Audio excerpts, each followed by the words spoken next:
I'm bringing back a repeat member, was in boat sales and then broke into medical device sales. Building that network within those companies that I still talk to a lot of those people today really set me up, I think, for a lot more success than I would have had. He's worked at two of the largest med device companies in the world, and in under 4 years is now a regional sales manager of a med tech startup. Everything's going to work out one way or another. You just have to get up and go in every day, whether that's, you're working remote or whether you're working in person. If you don't show up, then, you're not going to make any sales. If you don't know something, that's okay. You can still say that and be in a case and they are pissed and yelling at you. But it's better to say that and be on calls and trying to show that you're being proactive to figure it out than tell a surgeon the wrong thing. What I've watched with so many top reps, we love what we do. What I watch with the negative reps who don't hit quota, they are annoyed they have to do their job. If you're ever in a hospital, in an account, and you're not providing value, he's like, you should just go home. It gets better is if anybody's in that spot right now, you're 3 months in, 4 months in,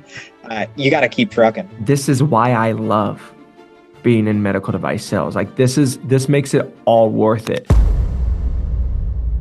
Hey everyone, today's episode is going to be so helpful because you're going to learn from someone who went from breaking into medical device sales to who now is a US national sales director for a medical device company.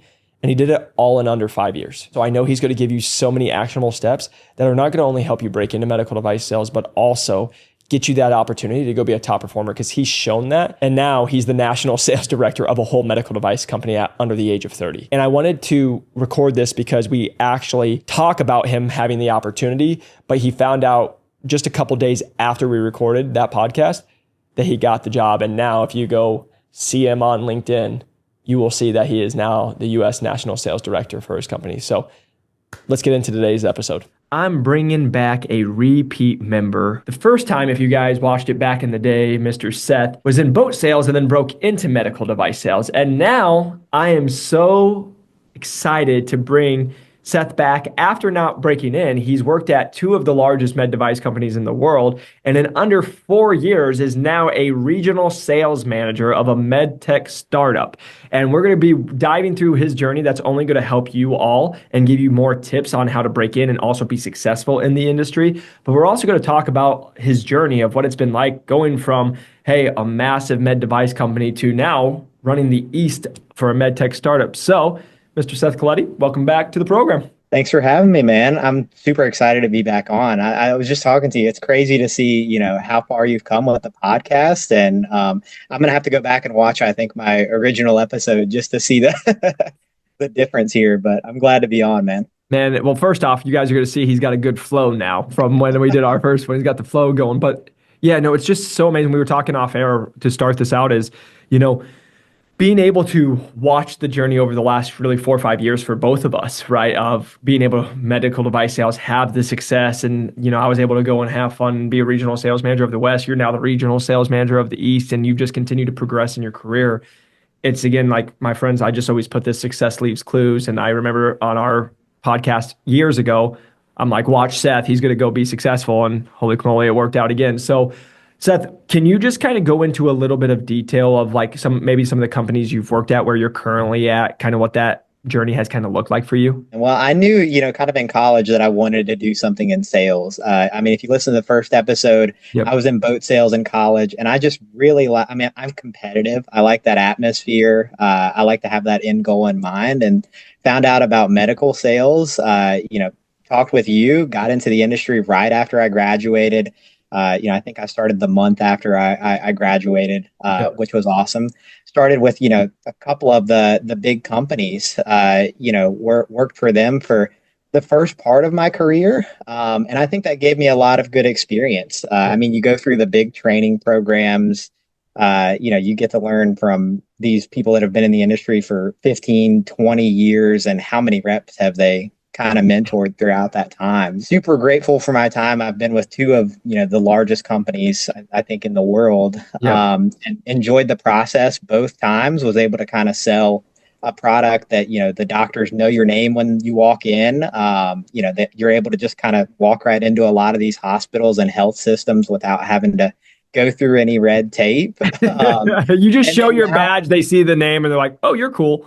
Yeah, they're like, J&J is supposed to be here, whatever. Medtronic's supposed to be here. Let them in the door. Yeah. So that was fun. I've had a good experience so far. And then now, like I said, managing the East US for a startup.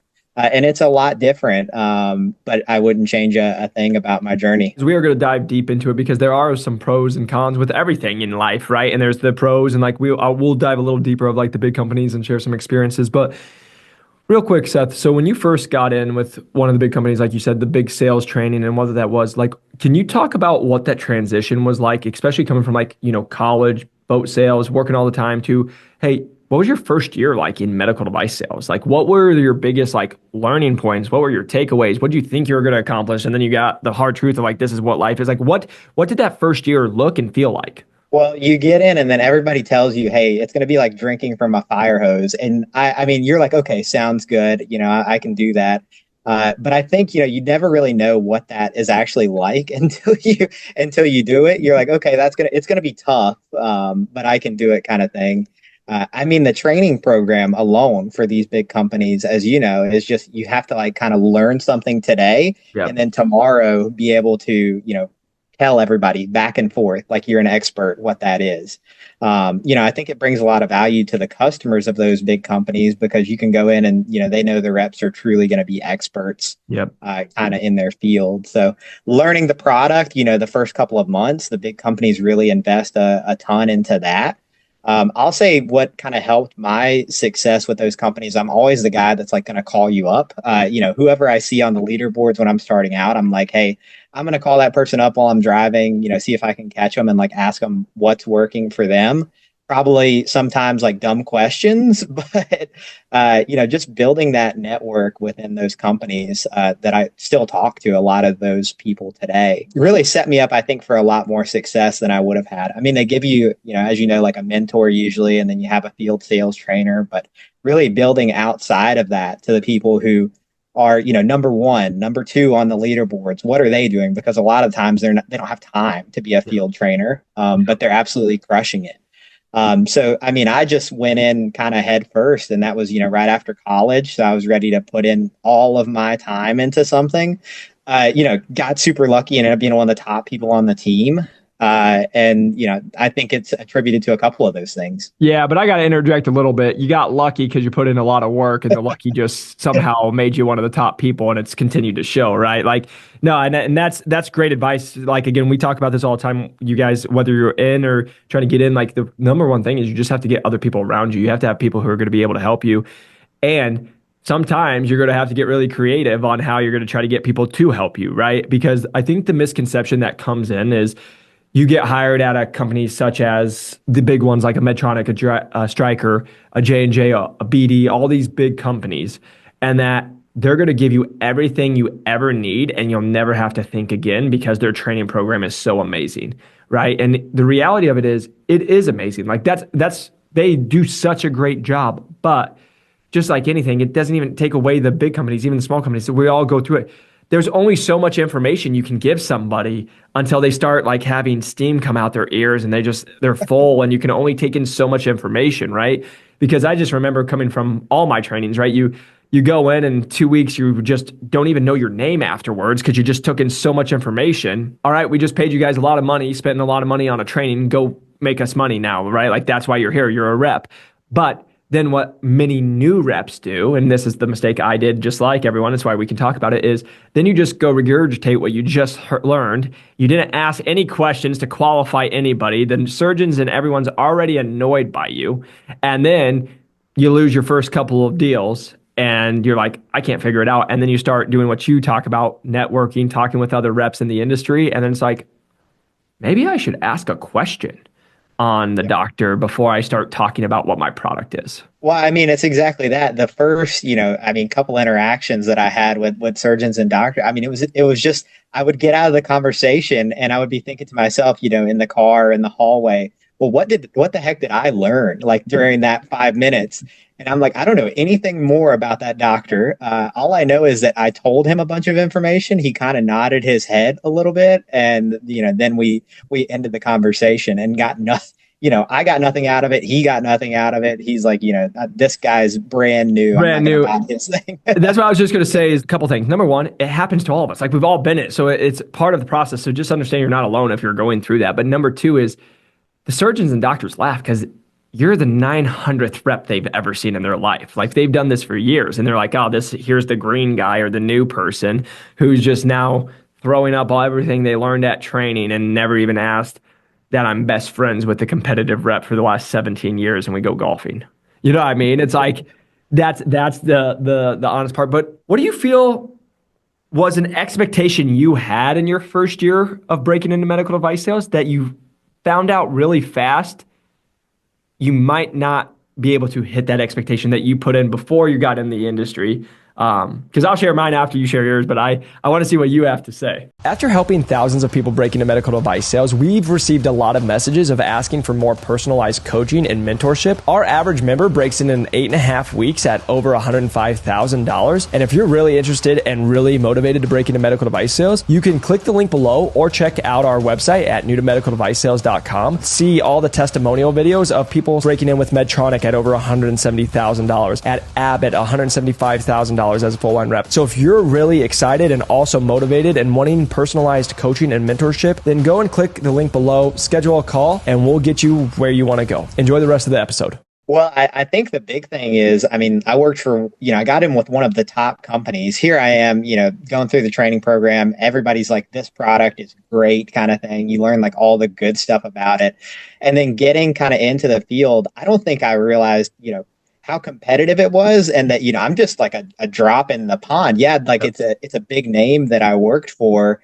That only gets you so much. That gets you in the door, and that might get you in front of somebody. A lot of times these products are, I sold a product that was almost identical to the competitive product. And it's just what can you do to kind of bring more value than the other rep does. So that was a shocker for me, was like, hey, I'm with one of these big companies. It should be really easy to sell this product. Like I'm just going to go in, meet with these people, and, I'm going to get cases on the board and get going. We all do that. We listen to it. It was like, why wouldn't you use this? Like, because we learn it now. That's why we sell it, right? Because we love it. We're like, this does make a difference. Oh my gosh, it is the best, right? And then you get out there and you're like, am I looking at a mirror?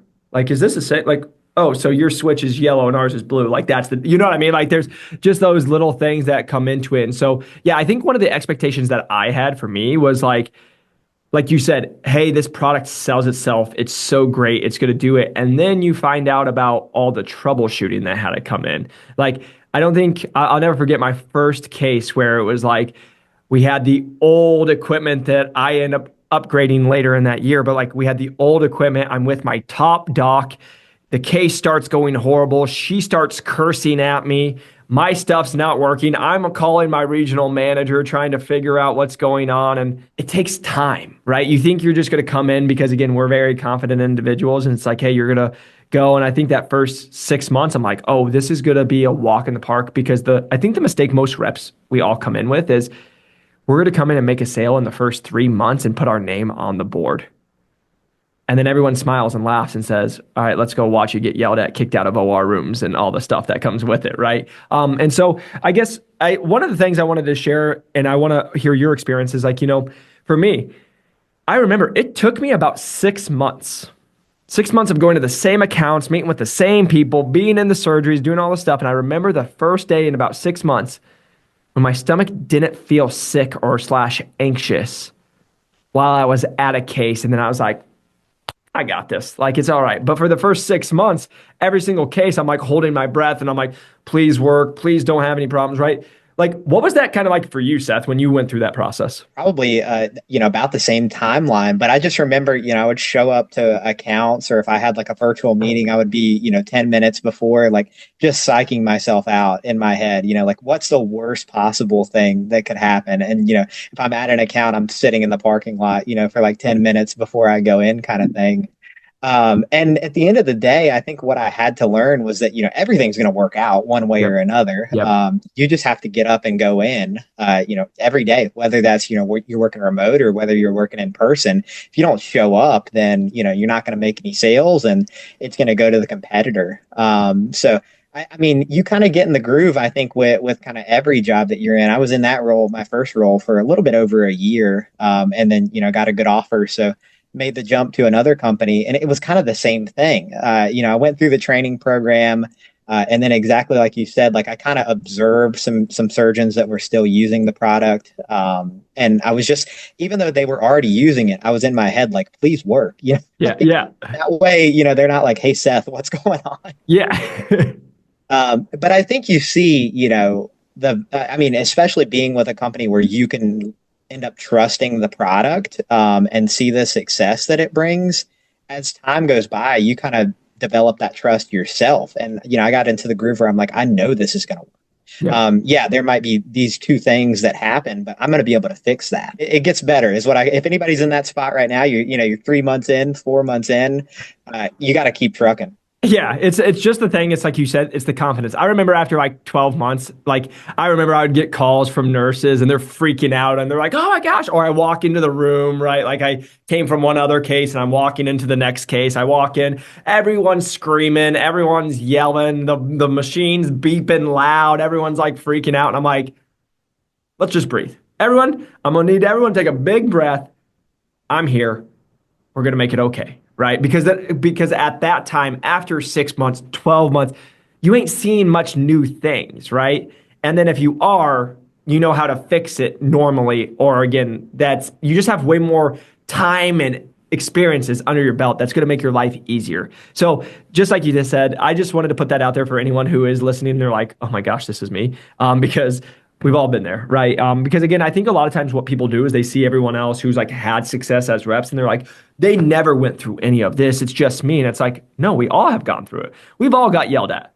We've all messed up. We all forgot something. We've all, like, that's how you learn. You've been a top performing rep and you've been on top performing teams. And like, hence why you're a regional sales manager, everyone listening. But the reason I'm just saying that is, what have you been able to do and see in other reps, because we all get to see the other reps too, to help stand out, to continue to progress your career? Like, because of that, that's why you're getting these jobs. But what do you feel like in your first year? But like, even when you went from an associate to a full line rep role and all that stuff to then the regional, like, is there anything that you see that's been consistent in you? And also what you've seen in other reps who you've seen like, oh, there's always those reps that are like, they're always President Club winner or they're always top three. Like, what is that you see? I think I've been, really lucky to have some great advice given to me when I've jumped into the industry, and then just mentors as I get started in these roles. And I mean, not even, I guess, lucky. It's just calling, like I said, those reps that, I reach out to. But one of my early mentors, I remember him telling me, he's like, if you're ever in a hospital, in an account, and you're not providing value, he's like, you should just go home. Yeah. Because there's no point in you being there, just taking up space kind of thing. So really early on, after he said that to me, I'm always thinking in my head, like if I'm in a case, if I'm between cases, in the hallway, what can I be doing right now to provide value? Is it organizing the things for the surgeon? Is it, making sure the carts are ready to go kind of thing? Am I looking at the schedule for tomorrow to make sure we have everything? It's always been that with me where like, I'm going to be, the hardest worker that's kind of in that room. Ever since, going from boat sales in college to these roles in medical sales, like I kind of don't let up, because I see that the end goal, which is, not that role that I'm in now or was in, years ago. It's the role that I'm in now. So kind of seeing through that finish line. But I think, it's a big thing. Like if you're kind of new in the industry, looking at things like the doctors are doing, what could be easier for them? What can you do as the rep to make their job easier, the staff's job easier? Because then you're going to be truly that partner. And I think that's when it works really well. I've always said, I think nowadays a ton of products are great. They work really good for the patients. They work really good for the surgeons. Yep. A lot of reps are great. But I tell all my customers, I say, if you call me, I'm going to answer the phone. Yeah. And I said, if I don't answer, I'll call you right back. Yeah. And you'll have an answer for me.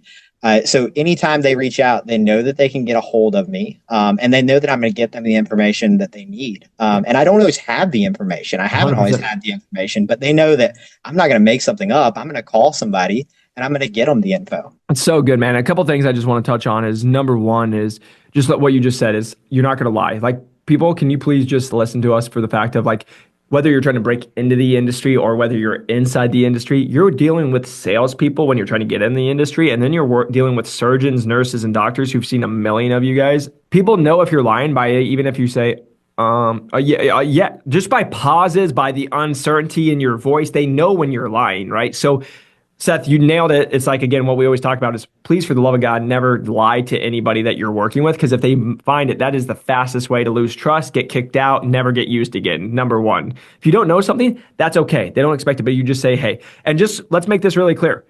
You can still say that and be in a case and they are pissed and yelling at you. But it's better to say that and be on calls and trying to show that you're being proactive to figure it out than tell a surgeon the wrong thing. Because I promise you, if you say the wrong thing and then they did an incision or did something because of what you said and it was wrong, you would rather just take the lashing of, let me find out for you. So that's number one. Number two, I wanted to just touch on is like, this is something we really teach in our program when we always talk to the team about is there's a difference between being busy and being productive. And I want to just touch on this for a second because I know it's why you're where you're at today, because you don't go to be a regional sales manager of the whole East in 5 years by just being busy, right? You still work hard, but when you're working hard, you're being productive in those work hours. We talk to a lot of people that we get out in the industry and then they're like, hey, I'm with my trainer, I'm with my rep that I'm learning from. And they're like, I sat in a case for 8 hours yesterday and we did nothing. And it's like, that person's not a top performer, are they? And they're like, no, they're not even in 50%. And I'm like, oh, no kidding. And why? Is because they're going to go brag to everybody else that they worked a 10-hour, 8-hour, 15-hour day, but they didn't do anything that actually drove revenue, right? And that's one thing I just wanted to say is that you just hammered on, and I want people to hear it and don't miss that point. If you are not adding value, why are you there? If you're just going to stand there to be a body, who cares, right? Like, because a lot of times they'll be like, well, that rep's worthless. Like, they just come in and talk. Like, they don't even do anything, right? And the last piece I just want to touch on that you said is be a resource, right? One of the things, just so you guys know, is that I used to do that led to a lot of success was we sold stuff that used saline. I figured out where the saline was. I would go grab all the saline for all the people and have it already there for them. Also, I knew where some of the trays were or some of the things that they needed products pulled.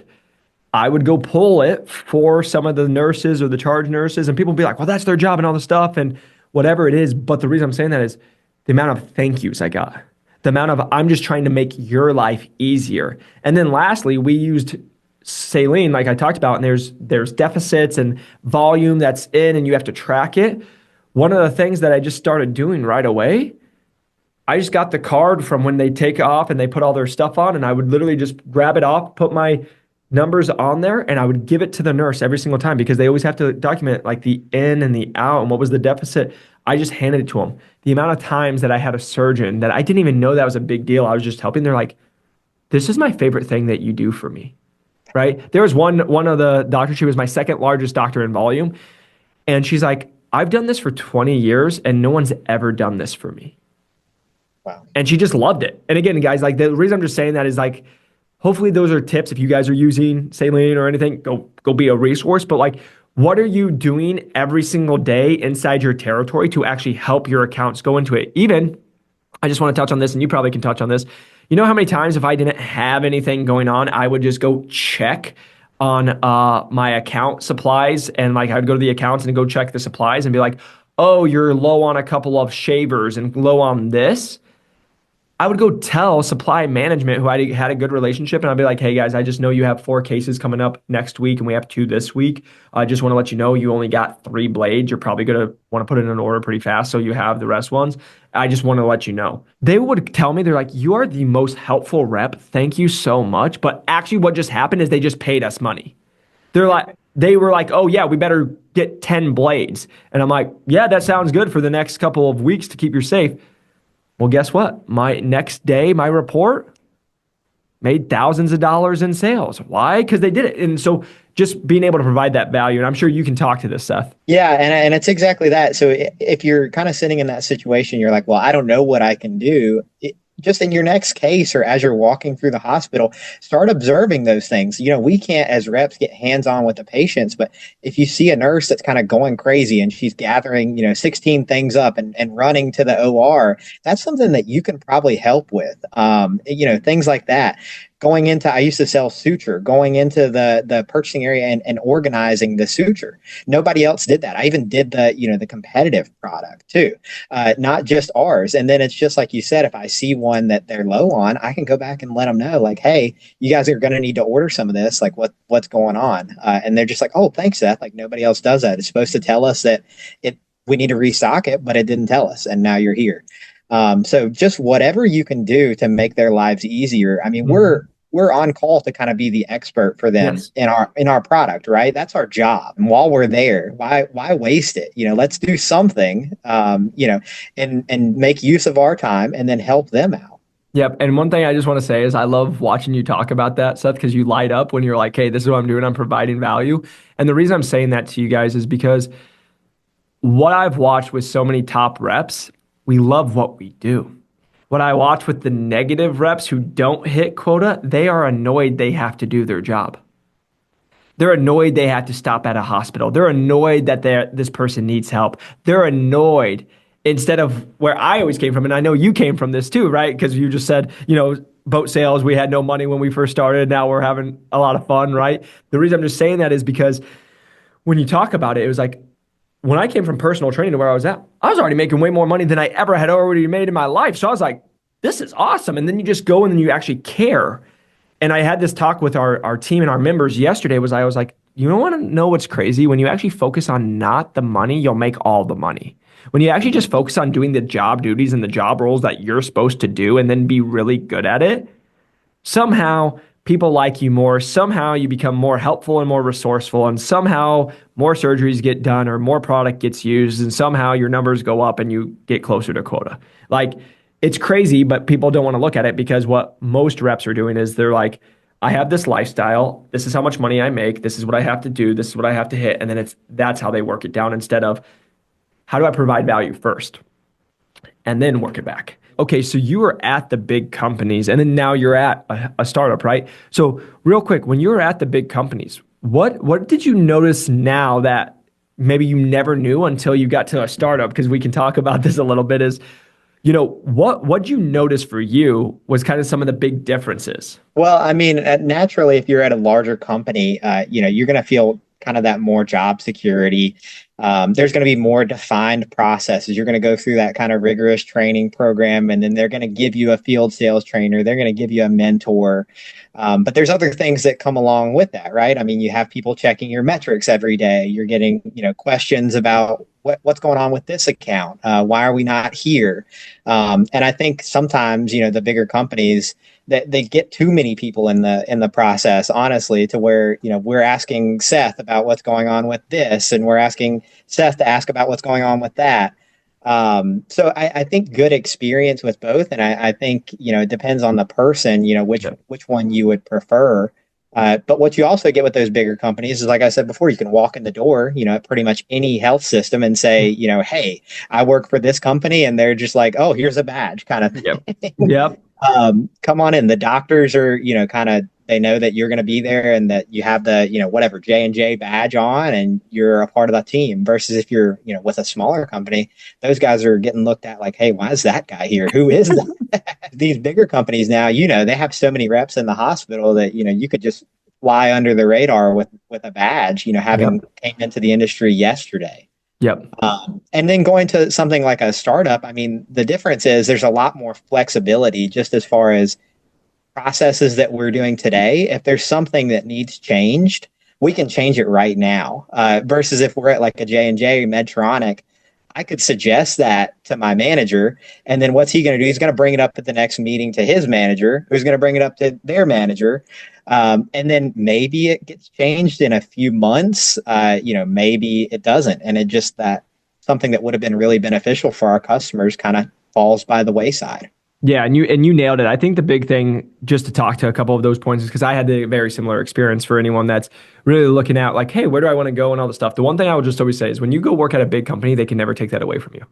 Everyone likes the big hitters on your resumes and all, oh, you did that and you had success. And that's why I knew when I went to Medtronic, I was like, I can, as long as I perform, I'm going to go anywhere after this, right? Like, hey, people will want us. I worked at the largest company, all the stuff. And then from there, you're 100% right, is what many people don't understand. If you're a rep at these large companies, oh, it's just normal for you to walk in and they're like, oh, you work for Medtronic or J&J or whoever. And it's like, yeah, see ya. And they're like, okay, see ya. But I'll never forget being at Innovis. Like just a quick little side fun story is there was a doctor I called on in California. He was a surgeon. He was the head of the department for residents and literally just got out of surgery. I have his personal number. We're texting back and forth because he wanted to demo our simulators. And literally, I couldn't get through the front. They're like, you have to do this, you have to do all the stuff. Like, if you guys don't know, it's like, you have Simplar and all the different like check-ins. And they're like, you have to have this. But it's like, I'm not going into the OR. So I actually didn't need to have it. But the person who's the front desk who doesn't care is the one like, yeah, you can't. And I literally had to call him, say, will you please come get me?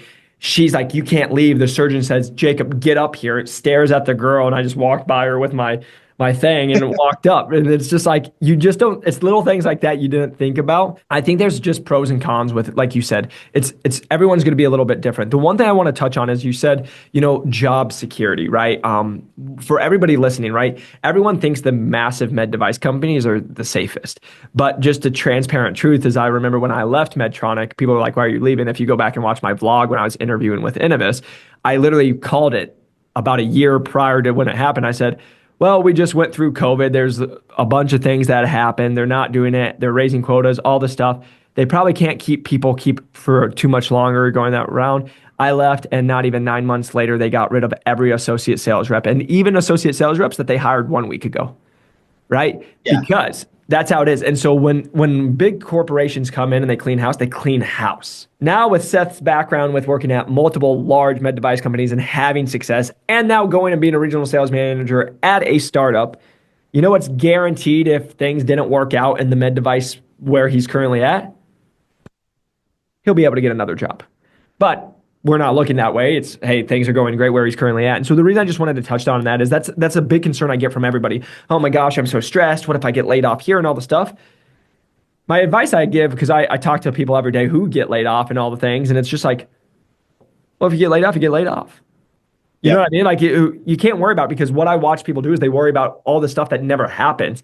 And like why I see the top reps, this is why many people that are quote unquote entrepreneurs are very good in like the startup roles in that world as they do stuff, is because they understand the risk, but they also are just doers. They don't worry about everything that has to be done, right? Like if you get laid off, it's like, okay. Now what most people do is they go, oh my gosh, what? Now I need to call people and tell them I'm off, and now I need to put open to work on my LinkedIn. For the love of God, never do that. Instead of just being like, okay, I guess I got to go grab something new. And bam, and within weeks you'll have one. And so I just wanted to touch on that because that's a common, I want to say myth, is like top performers are always going to find jobs. Somebody who knows, and you've gotten so many jobs and you've had success, you're always going to be good. People just always want to play from the fear factor. And I just wanted to touch on that for a second. Well, and I called you. You probably remember. I mean, I was at a big company. I got laid off. Random Tuesday, they put a call on our, teams, and it's like, I think it said check-in or something like that with the whole team. And something's up because it's last minute like that and everything's on there. But I mean, nobody, when things like that happen, it's exactly like you said, nobody's safe. I mean, I took a territory that was, I think it was 72 out of 100 up to 14.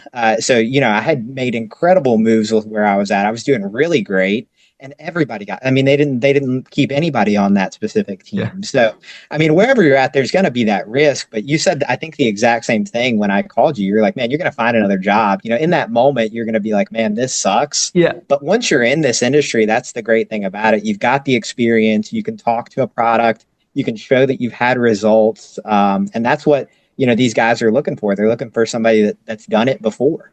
Yeah. And I remember that call because I was like, all right, don't worry. Give me 5 minutes. I made a couple intros for you because again, this is when you know people, right? You do that. And then guess what? It wasn't even 6 weeks later, you had a job. You know what I mean? And so I think that's the big thing for everybody is like, I just wanted to touch on that because when you're in med device sales, you're in sales, everyone's so worried about being laid off, but just understand no matter where you're at, they have to sell stuff. There has to be, like, that is what business is, whether it's with your current one or not. That comes up when it comes up, right? So I just wanted to touch on that. But give me, because I always want to do a little bit of like the good, and maybe the people think med device sales is the rainbow and sunshines and is all good. Give me, you don't have to go into too many specifics, but just give me a quick little story of like, what was one of the tougher or not ideal cases or situations you've been in your career in med device sales? Well, I mean, probably the one that comes to my mind quickest, I'd worked with this surgeon for, probably like 3 months. He'd used, a couple of our products a ton of times. I'd been in his OR, I don't know how many times. And so I considered, him to be a pretty good friend, honestly. We would text occasionally, and things like that. And I'll never forget, crowded OR hallway, a lot of people walking back and forth. There's other reps there. He's walking by me and I say like, hey, good morning, like excited for, the cases later, whatever I said. And he stops in his tracks, literally at the top of his voice says, I am a surgeon. Do not stop me while I'm walking. And I mean, everybody's looking at me. I mean, the whole, however many people were there, it felt like there were hundreds. Yeah. And then just, continues walking down the hall. But what I'll say is, I mean, in that moment, I'm like, wow, what is going on? This guy's one of my big customers now. He's acting like he doesn't even know me. Later that day, I'm having a normal conversation with him. So, I mean, I think anything like that, it's going to have its balance and things in the moment, they might seem like they're the end of the world, but then later, you can kind of laugh about it. Like I told my wife about it and she's like, what? Yeah. I can't, explain what was going on, but we got to think that, he might've just had a tough case, that morning. Damn. He may have, there could be some complication that happened and I just didn't, know that. Yep. So, just have to kind of let those things slide. I mean, I'm sure I have a bunch more stories, but that's always in my head. Well, just so you know, we all have a bunch more of those stories, but just so you guys know that, first off, man, that's such a good story because also they are surgeons. They're in their world. They have so much going on. And here's the thing. You, like what you said, number one, you think your world's ending and literally 4 hours later, it was fine. But for those 4 hours, you're like, I just lost my top doc. Oh my God, I'm screwed. I'm going to go homeless. How can we pay for anything? Like that's what we all do. But because I've lived this long enough and you've lived this long enough, like you just said it and I want everyone else to hear it. How people treat you and go is never usually about you. It's about what they got going on. The amount of times, just so you guys know, I got yelled at, screamed at by a surgeon. Same thing. I'm like sitting there in the back like, what the hell's up with this person? Like I didn't do nothing, like all this stuff. And then the next time they see me is like, hey man, I'm sorry so bad. I got really bad news right before that, like all this stuff. And it's like, these guys and ladies still have to show up and save lives and do all the stuff. And it's a high pressure job. But many times, just so you guys know, it's two things I've learned. It's usually a complication with a person, or it's their wife's pissed off at them because they didn't take the trash out and they just got yelled. There's so much. And so like what we all do, and this is just my encouragement to everyone, is we all personalize it as reps. Someone's mean, it's mean at us. Now it's our business. Now we're screwed, all this stuff. And almost never is it actually about us. That's why I make the joke of be the golden retriever with your butt shaking when they yell at you and you just keep smiling.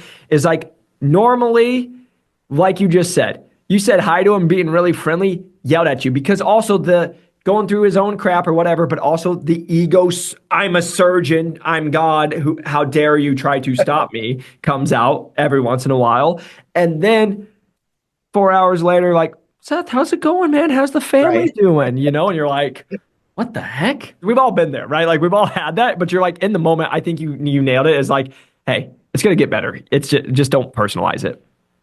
Well, I think you're going to have things too. I mean, I'm sure you've had the same thing, like, not directly getting, yelled at or things like that. But there's a lot of things that we can't control in these roles. So like shipments get delayed, products go on back order. And then, we're obviously the main point of contact. And you're the front person who gets screamed at and just has to eat it.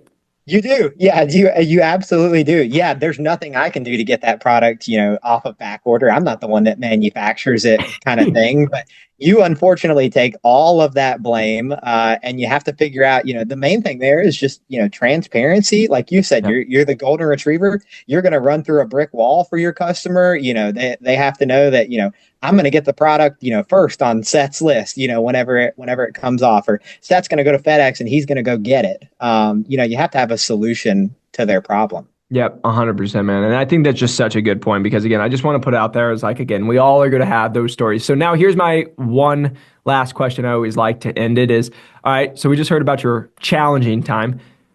what's a time or a case or maybe something that made you feel like, man, this is why I love being in medical device sales. Like this makes it all worth it. Have you had those moments? I think, I mean, in my current role right now, this is my favorite role that I've had. Yeah. So we're like we said, small startup, but we sell a product for EOE, eosinophilic esophagitis, which my wife actually has.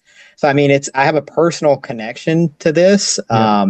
and like I said, favorite thing that I've kind of ever sold doesn't even feel like I'm really selling it because I think it provides so much value. I mean, I truly believe in the product and I know that it's going to do, great things for the patient. So, Yeah. I mean, I was with a patient a couple weeks back who, the mom had contacted us for a couple of months trying to get, their doc to use it.